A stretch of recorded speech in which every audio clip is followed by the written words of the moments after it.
Good morning. Happy Friday. Today is Friday, April 23rd. I feel like I have to look at a calendar to remind myself what day it is in the world.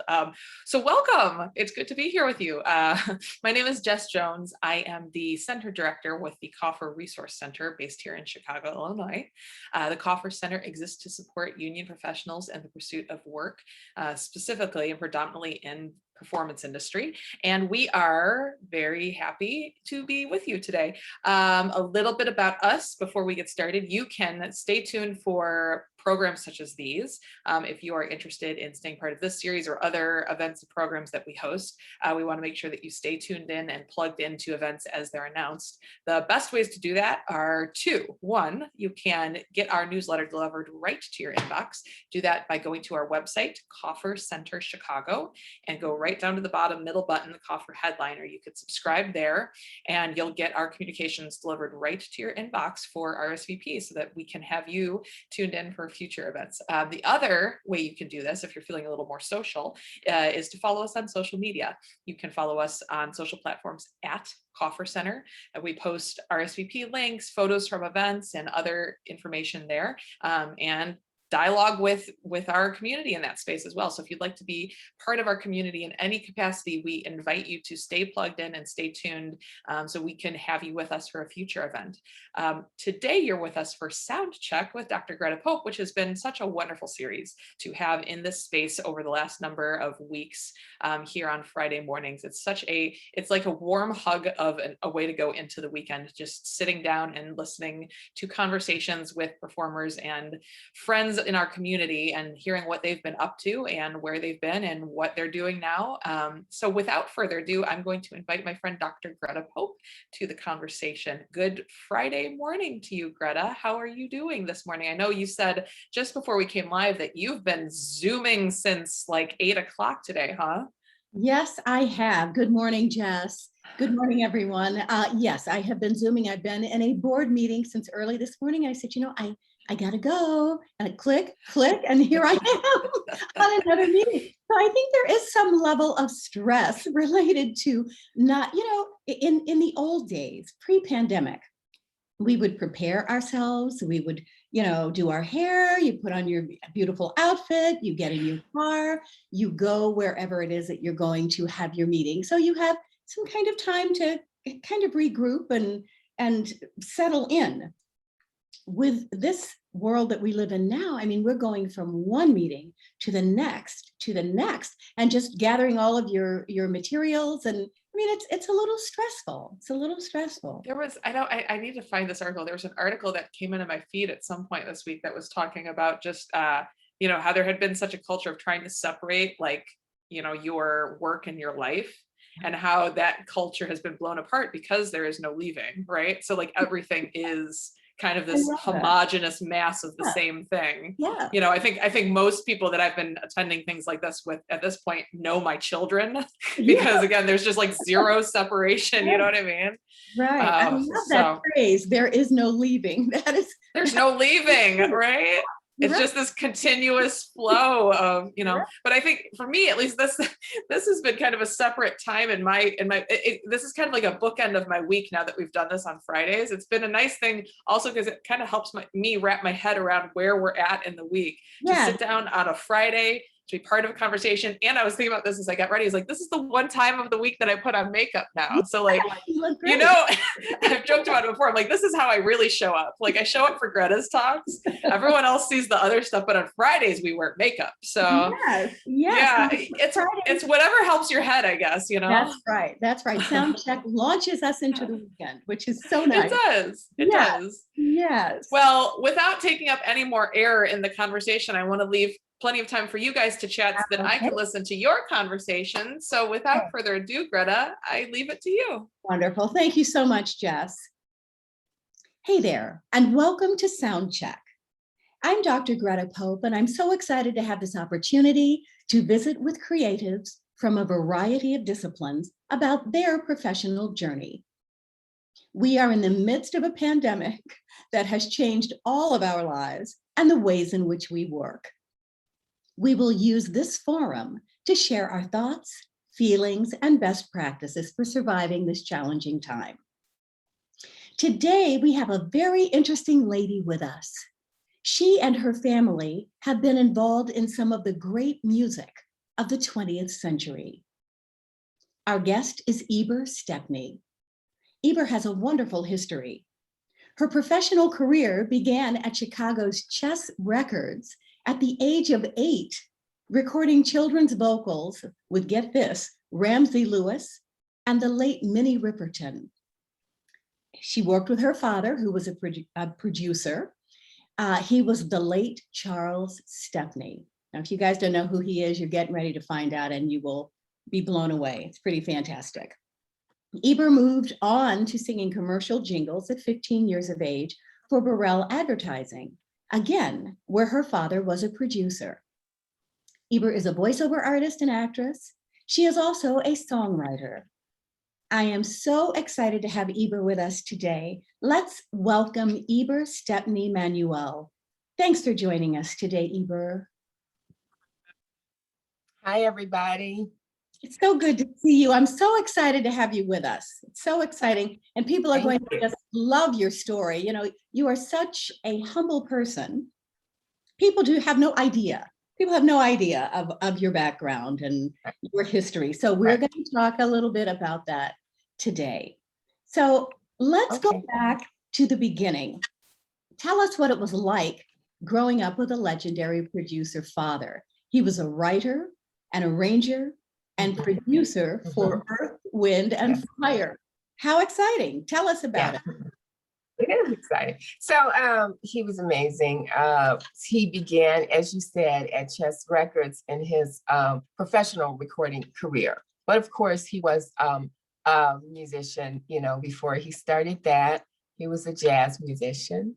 And in the city of Chicago, that was a big deal. And so a funny story was that he was working at the Playboy Club, and my mother, which was at the time a very good job for musicians. And my mother said, yeah, I'm not going to be at home every single night with my kids while you're out at the Playboy Club. So, and he said, well, you know, this is what I do for a living. And so she was like, yeah, I'm not having it. So she said they went to her pastor, and he said, well, what do you want me to pray for? And they said, pray that he can still do his music and be home at night with his children. And so he said, okay, well, dear God, thank you for a job where he could be at home at night with his family and children and still do music. And then my parents said they laughed all the way home. They were like, we could have prayed that ourselves, because that was it. That was the extent of his prayer. But a week or so later, he landed a job at Chess Records. Wow. And how did he know Maurice White? Did he know him initially, or did they meet through Chess Records, or how did that happen?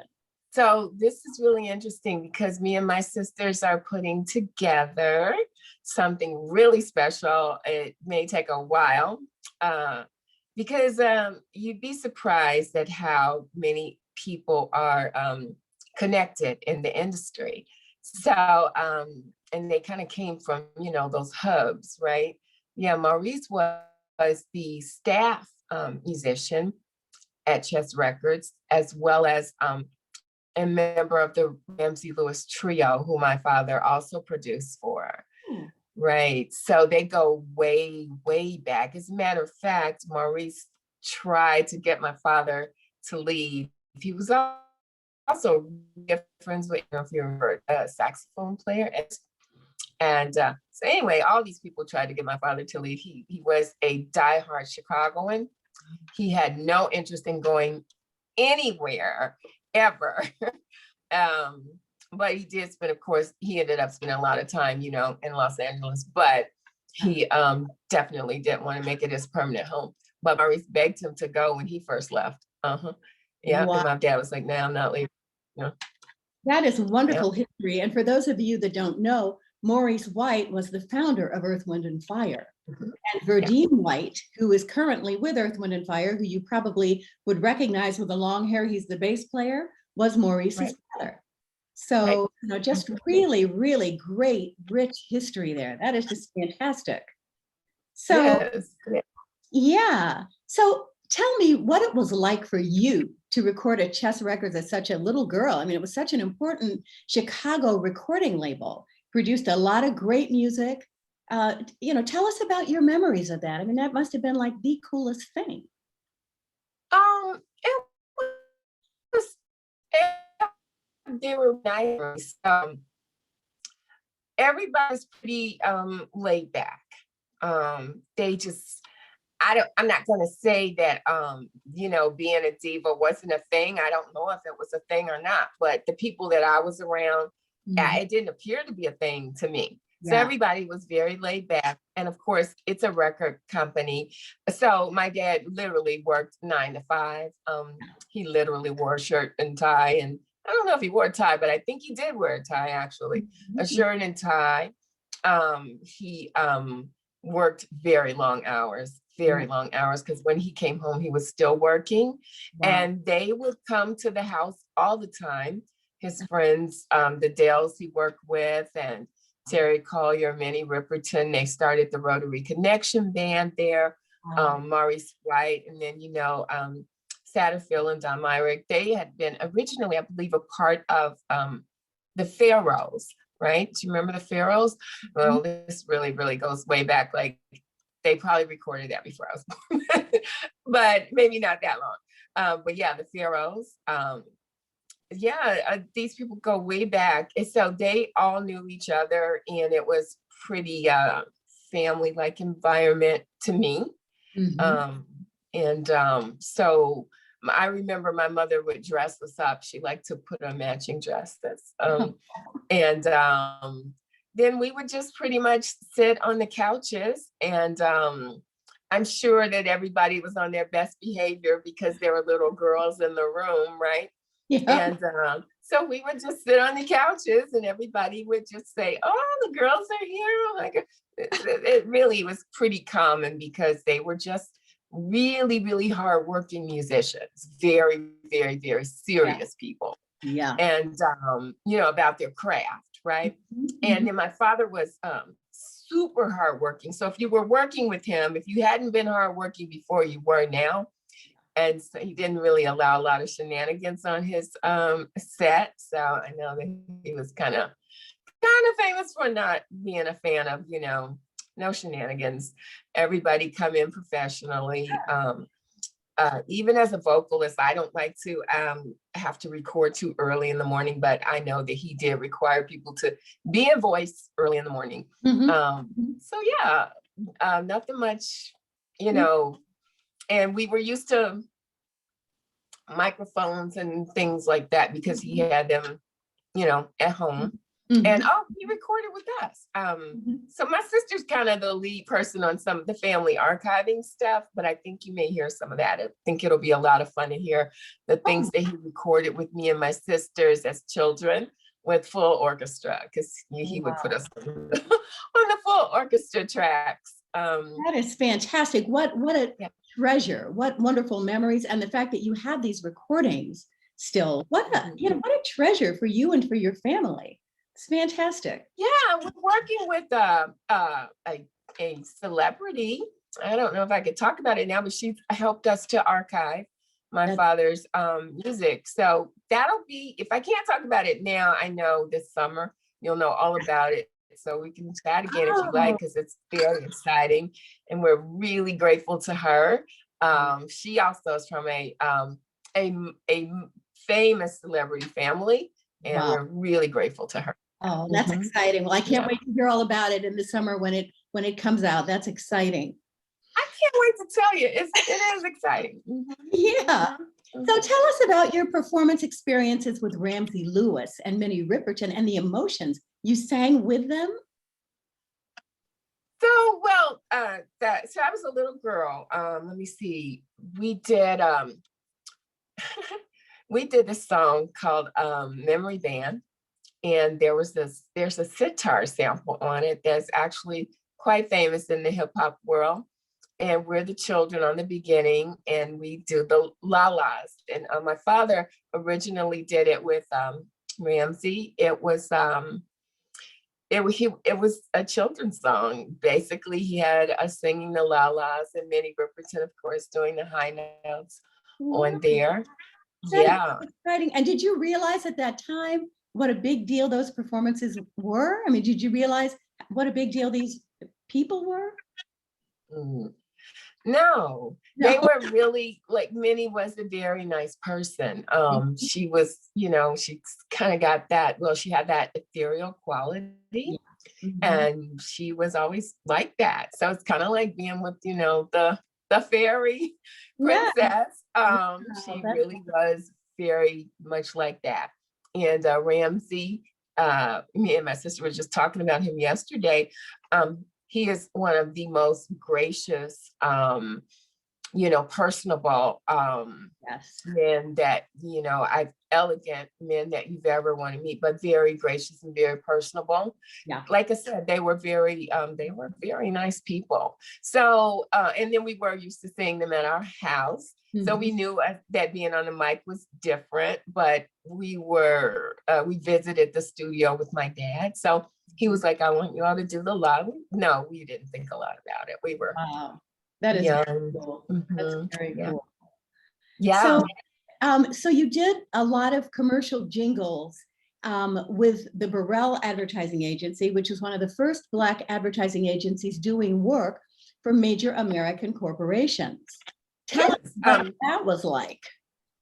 Yes, I wouldn't say I did a lot. But my so dad and Tom Burrell were also friends. And when Tom was putting the company together, my father was one of the people that he approached to do jingle music. So he was one of the major jingle producers for the company. Really helped to found that company with his music. Me and my sisters, and I think we have this recording, but yeah, his music was very pretty. He was an orchestrator. And so he liked to include orchestra in a lot of things. And sometimes he got turned down for it being too pretty. And a couple of times those got transferred into Earth, Wind, and Fire songs. Wow. Singles that got turned down because they were too pretty. Wow. That is just fascinating. Wow. It is fascinating. It really, what a great story how these musicians kind of morphed from one thing into something else that still exists today. I know, right? I know. I know. We had a lot of fun with that, listening to some of the archives. We were like, oh, wow, I remember this when it wasn't that. Wow. Right. That is very cool. Yeah. Very cool. So that's how I ended up doing jingles with my dad from time to time. Yeah. And then after he passed, I was working as a second engineer at PS Studios at the time, which was very popular.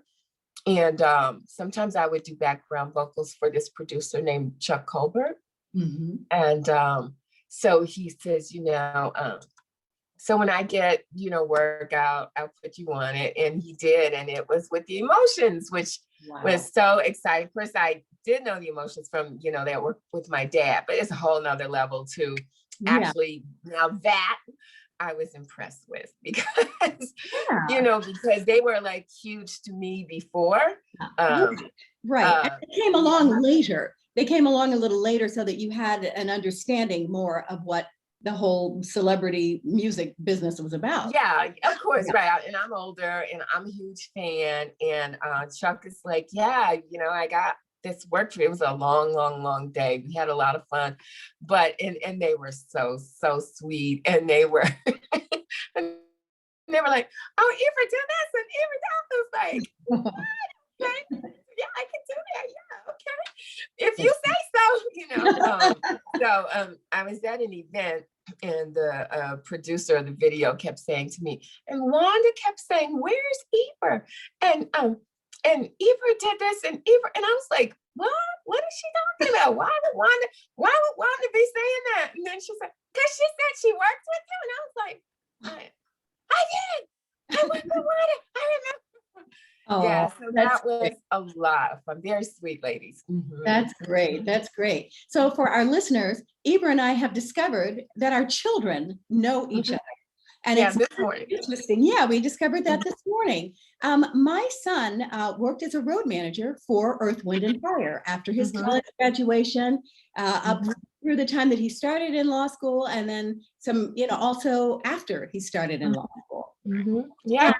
so he's now a practicing attorney. So, he's not doing that anymore, but he's very good friends with the guys in the, Mhm. in the band. And he has met Eibur's daughter, Gabby, Yeah. in those situations many times. Right. I tried to call Gabby, but of course, like I said, she says, I'll get back to you. So then her older sister did call me and she was like, yeah, I think this, anyway, they know more about it than me. Yeah. So I was like, okay. I wanted to be able to, have a reference, but I didn't get it. Yes, it truly is a small world. Truly. Mhm. Yeah. Mhm. It So is. you attended the University of Illinois at Chicago and studied music I did. composition. That's Mhm. great. What style of music were you writing while you were there? Was it classical or were you doing jazz or other? No, I would just call it more R&B pop. And I was basically, at that time, I was just only doing the writing for my classes, right? Mhm. Not for, me Yeah. personally. And I was dating a drummer. And I was like, listen to this, I'm doing this for my class. And he says, oh, that's amazing. And I was like, what? It wasn't amazing, but thank you for that, Bobby. Yeah, he And thought he you was like, were amazing. no, that's amazing. And I was like, yeah, no, it's not amazing. It's okay. He's like, no, it's amazing. You should have a band. And I promise you, within 2 weeks, I had a band. Wow.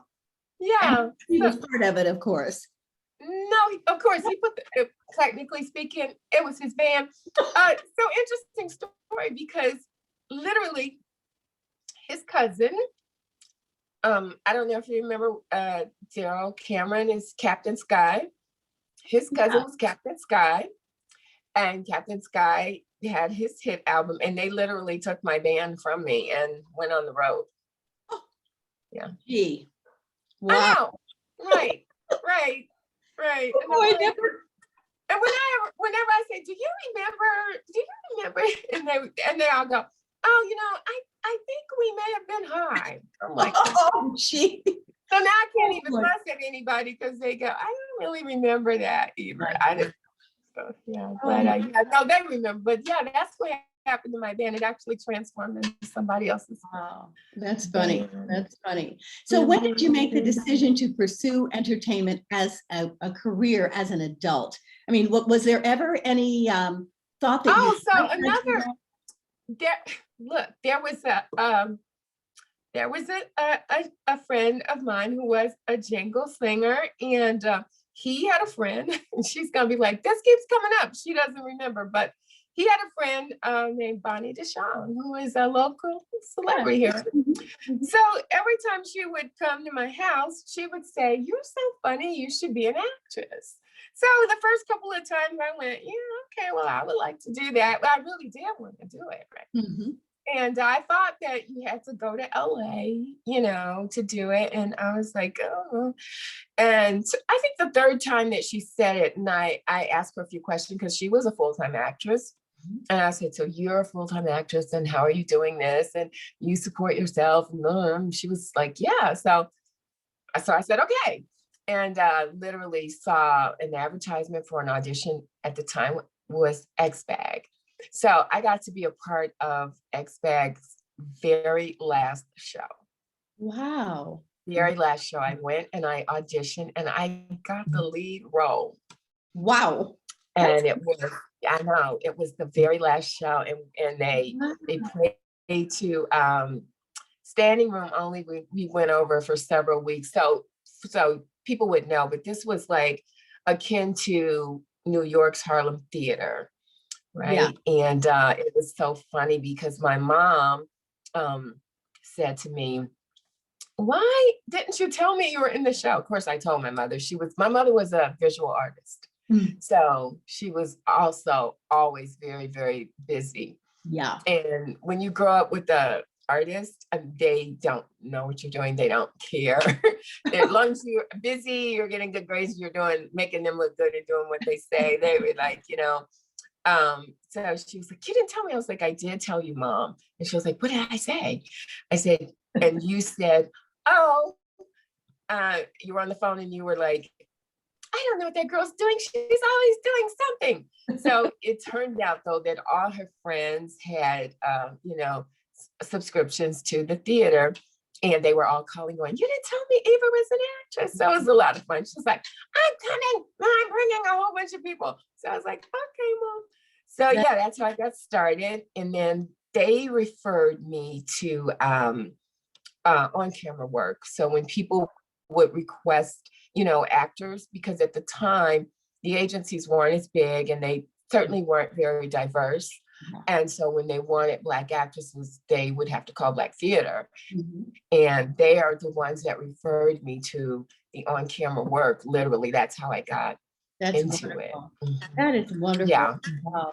You have had such an interesting and rich and textured career. You've done many types of things in the entertainment business. You're a singer, an actor, songwriter, a voiceover artist.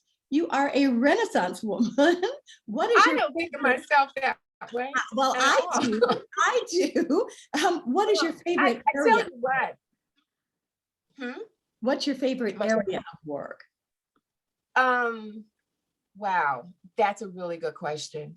I don't know. I really would like to, since the COVID, the pandemic, I really do miss voiceover. But voiceover shifted in Chicago. Like I started doing voiceover because I had children. And I just found that theater was just too time consuming and it didn't pay a lot of money and it was just a real hustle. I wasn't equity and all the stuff you needed to do to get equity hours. I was like, I have kids. I don't have that kind of support, for my family. So I thought, let me do voiceover because it would be just easier for me, with the family. It was, within a 9 to 5, range. And things were different. Things are actually a little bit easier now in some ways, because at that time we were on alert. The pagers, I don't know if you remember, but we were on alert at all times, right? You better answer your pager and you better get here quick. So that's why I started doing voiceover, and I honestly miss it a lot. I started doing on camera because I'm trying to remember. Oh, there was a casting director that I had auditioned for quite a few times. And he moved into my agency's on-camera department, literally. And then he was like, why aren't you here? So I was like, I don't know. That's how I ended up there. So that was with Stewart Talent. I'm still with Stewart Talent for on-camera work. Todd, shout out, because that's been my guy forever. And God, he's just a gift. So but I was just trying to raise my family. So that's how I moved into voiceover. And at the time, Urban, I was married to a commercial producer, and Urban was really burgeoning, right? And so they were looking for, a general market was looking for quote unquote urban voices, right? And I think I may have done the first hip hop voiceover commercial, I think, for Crest, Comet. I literally still use that toothpaste, but for Crest toothpaste. And so they were looking for like an urban voice. At the time, urban was a little bit more laid back than it is now. And so, and I was just in the right that place. space at the right time. That's great. So that's fantastic. That was great. So tell us what maybe your very favorite project has been, or maybe your top 3 favorite projects that you've done through the years. My favorite projects, honestly, so this is kind of hard to say because I'm still formulating, but my favorite projects are honestly the things that I'm doing now. Oh, good. Okay. Mhm. That's very good. Yeah, we're working with my dad's music. Mhm. And like I said, I'm trying to put together something about his music and the connection to the chess and record row community. Mhm. So I'm really excited about that. Please pray for me that that goes really, really well. I'm personally trying to connect my music with spirituality and frequency science, right? Wow, that's interesting. And because I wanted to be a contributor, and I feel like I don't have the funds to make the kind of contribution that I would like to make, I've come up with some ideas about how to take that music and share it, right, with the charities that are my favorites. Oh, So that'll give, yeah, give people a great way to support their favorite charities will be to, support the music that I share with them. that's So I'm excited. Yeah, so can you see how that's exciting? That's exciting.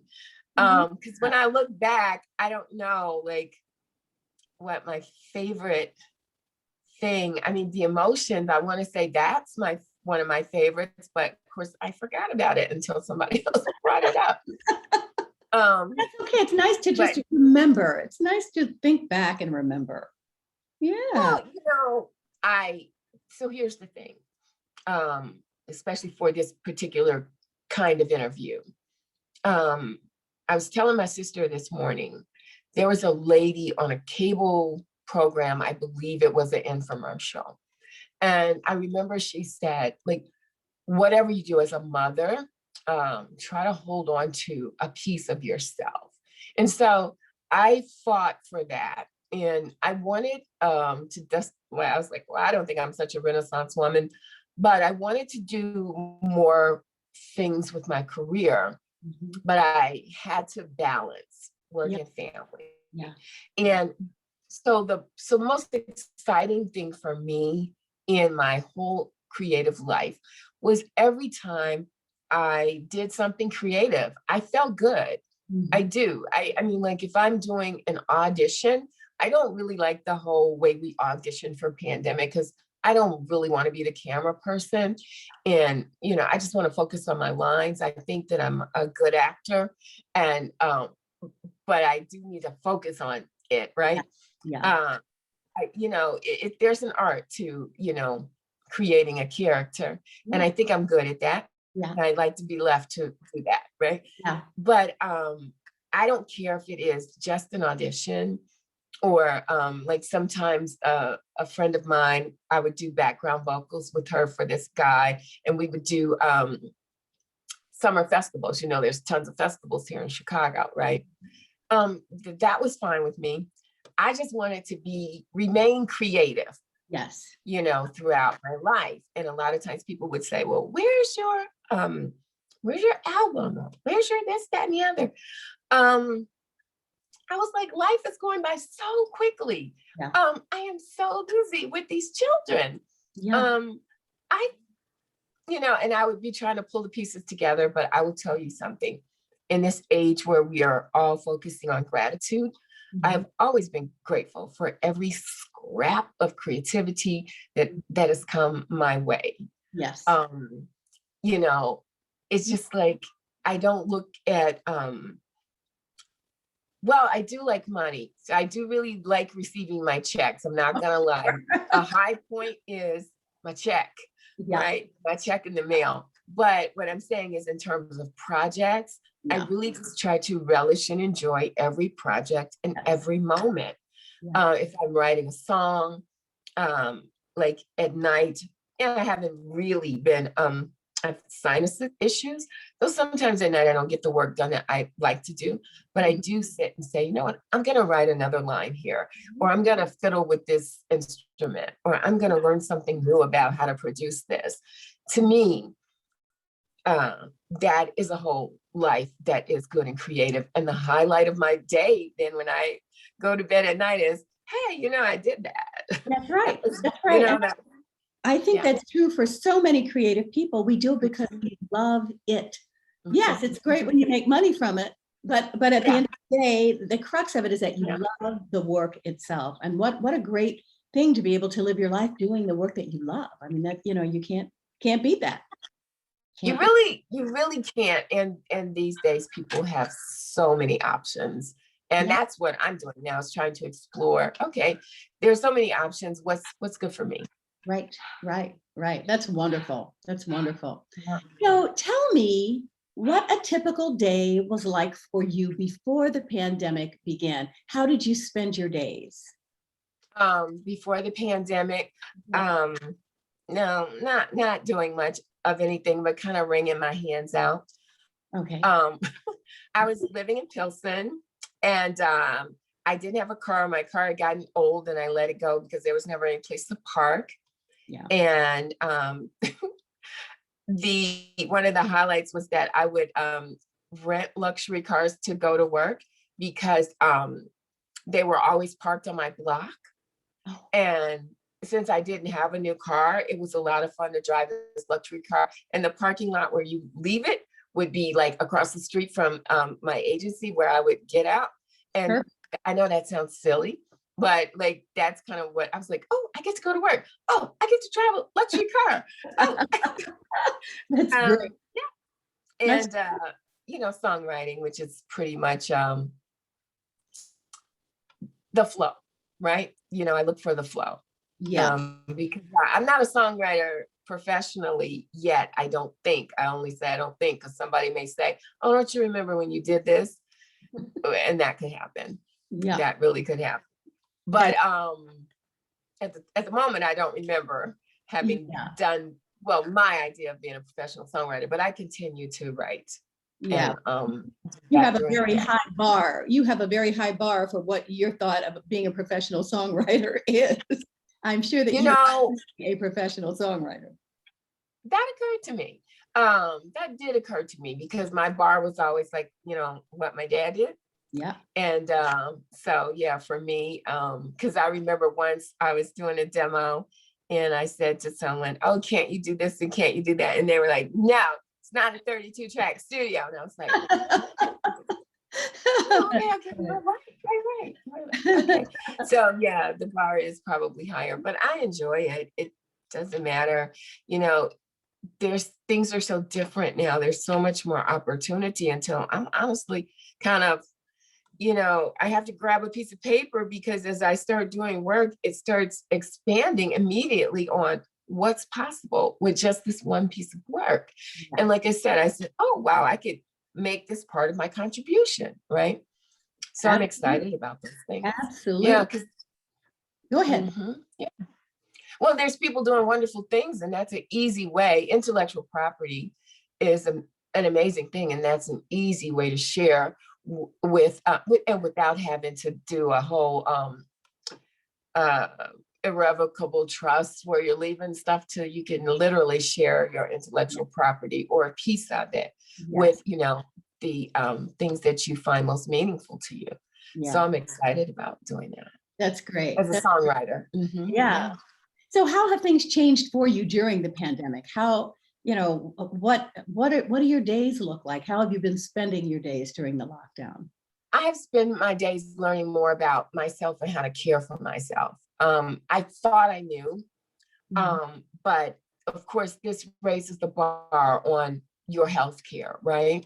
So I thought I knew what that meant, and I was already having some respiratory issues. So it really raised the bar for me that you have to do those things. And what I learned about myself was that I had sidelined my health, right? So everything that's important came first, and then that was a sidebar. And so, and so it's not that it's hard, but change is hard, right? Old habits die hard, right? So even understanding that that's a bad habit that you should change. And it's just been those little things that, like I need to juice. And then I'm like, but I don't want to clean that juicer. And it's like, why not? It's 30 minutes from beginning to end. Yeah. It's just not that bad. Yeah. But making it a priority was just a habit that I have to create now, you know? So that's what I've been trying to do. Like, create these habits that support my health and my mental well-being, because I got tired of being sad. I had come out of a depression. I lost a lot of family members, and I come out of a depression, and I was like, oh my God, I don't want to go back into depression.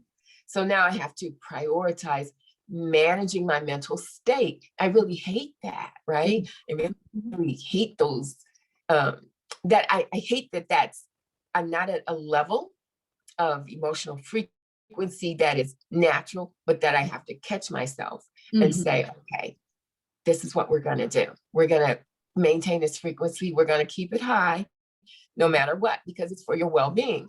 So to me, that kind of well-beingness, I was really off the mark.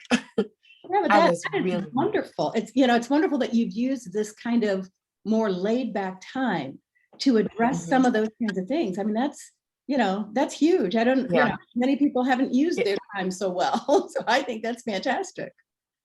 It's huge to me, but I don't know, I don't know.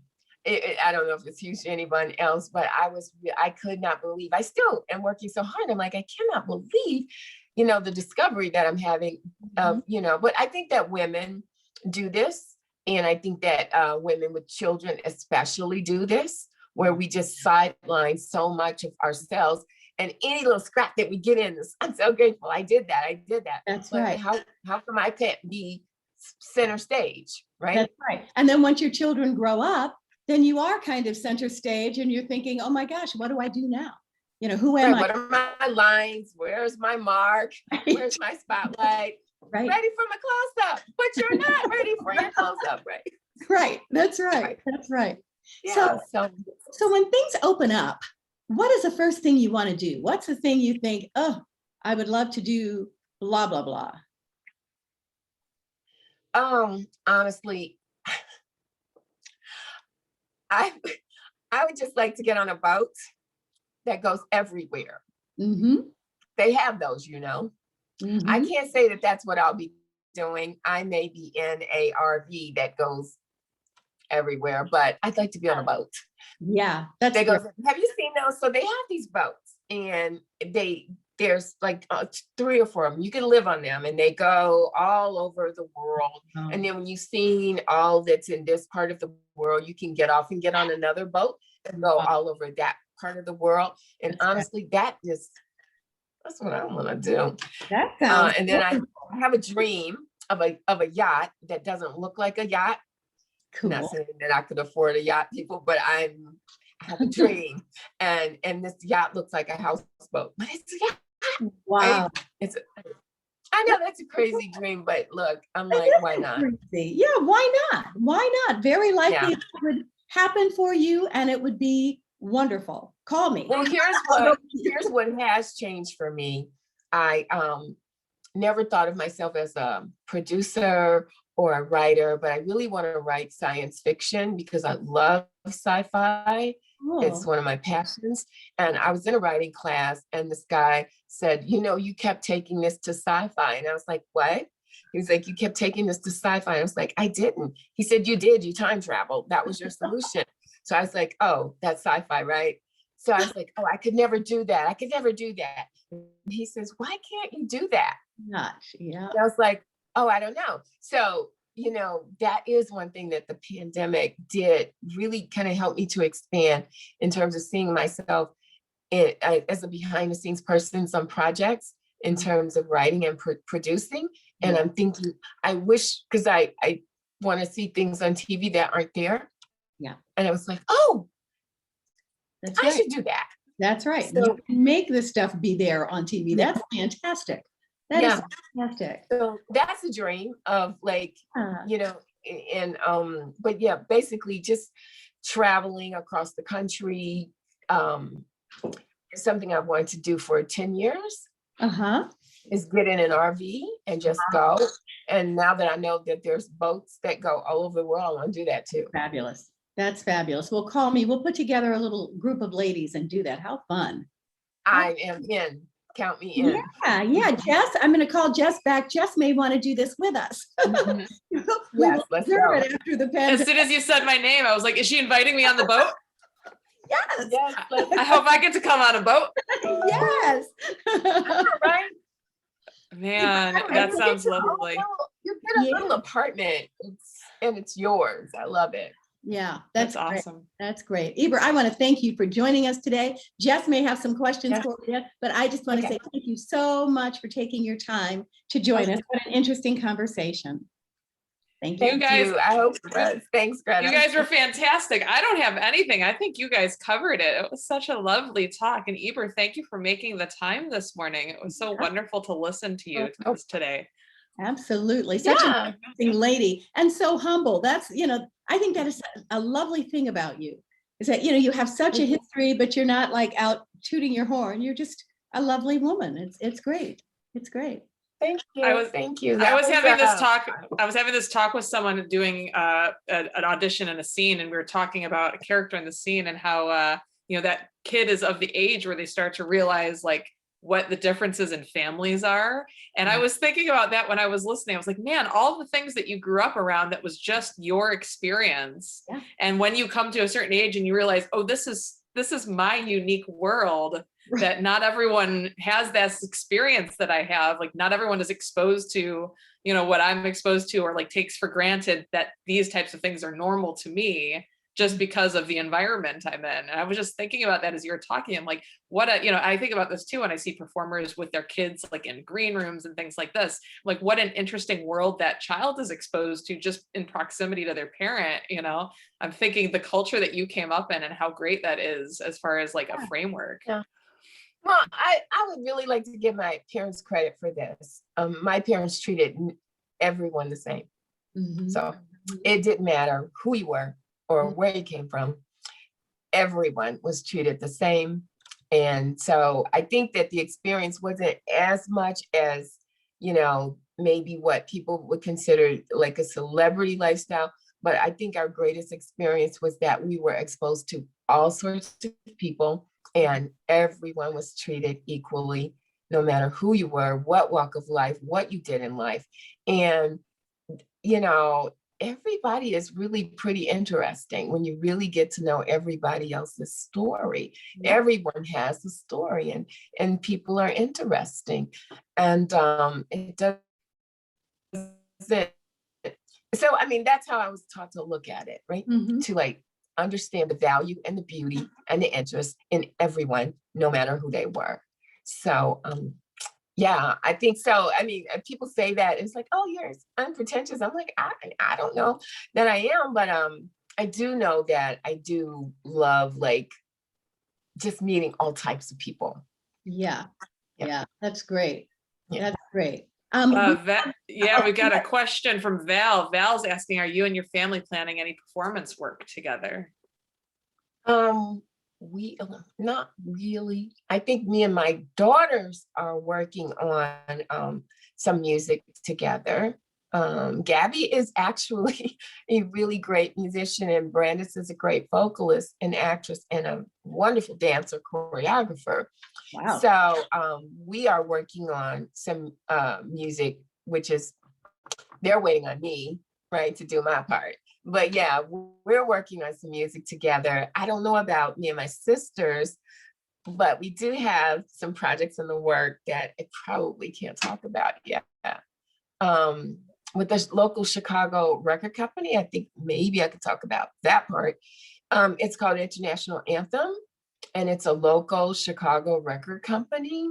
So I just wanted to shout out to Scotty. Yeah. And International Anthem. I think we'll be doing some things with them. So That's great. that, but it's not okay, y'all. It ain't inked, okay. So, but that's our hope. Let's put it that way. Yeah. Well, that's great. Well, we look forward to hearing all about these wonderful projects as they begin to come to fruition. We look forward to hearing about them and hearing them. Yeah, we're always doing stuff. Yeah. Stay creative, Yeah, right? yeah. Stay creative. I know. Yeah. Yeah. Well, Good. Eibur, it was good to sit down with you today, and thank you for sharing of yourself and spending this time with us today. Thank you, Jess. It was good meeting you and sharing with you too. I thank you for having. And Greta, thank you as always for creating the space for us. It's always a gift to sit down and listen. So thank you so much for this hour. Well, thank you for the platform to create this space. You know, I think it's just it's been a wonderful set of interviews. And you said the last few weeks. I think it's been for several months. I think we've been doing this like since November. I think November. Yeah. Which is these are the pandemic gifts that were, in the wings for us, just waiting to be discovered, right? Yeah. Yes. Yeah. Well, I thank you both for this hour, and Greta, I look forward to seeing you next week at this time. Sounds good. See you next week. Thank you, Jess. All right. See you next week. Everyone, have a great weekend. Thank you for joining us. Bye, everybody. Bye. Bye.